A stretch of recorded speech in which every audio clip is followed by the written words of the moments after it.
It's often said that the surface calm in Kashmir is deceptive.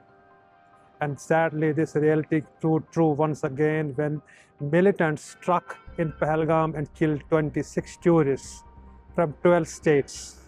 These tourists were enjoying having picnic at Baisaran Meadow, around 4 kilometers from Pahalgam.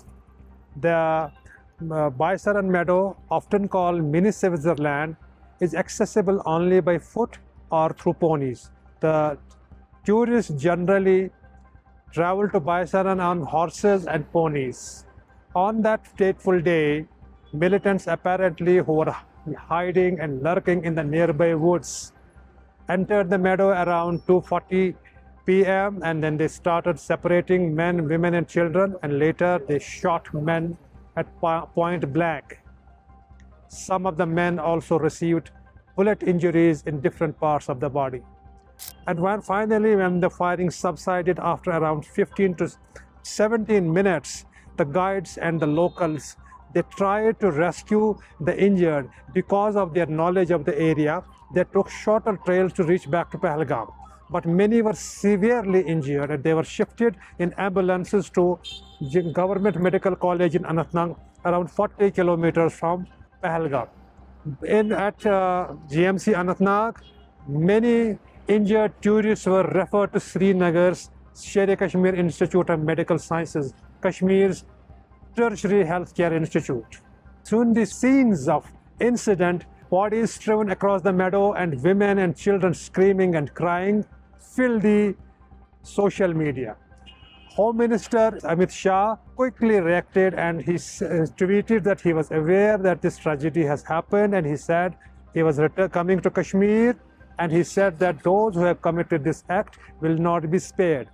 Amit Shah reached Srinagar late last evening and then he held a security meeting. The scenes that appeared on social media created panic in Kashmir and condemnation started pouring from all over.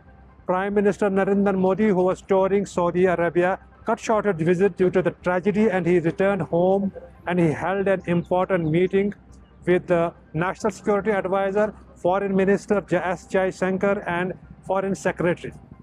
Now, this morning, Amit Shah, he went to police control room to pay tributes to these fallen tourists who were killed at Baisaran, and then later he traveled to Anantnag to meet the injured.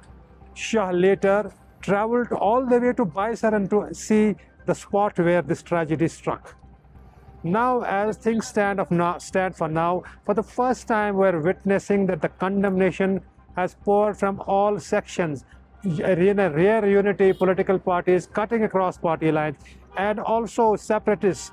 And Mirwais Umar Farooq, who is the chairman of the Hurriyat Conference, were unequivocal in their condemnation for the act, for the killing of these tourists. Many Kashmiris said that this was a dark day in the history of Kashmir, that the tourists were guests and they were targeted this way. They felt ashamed.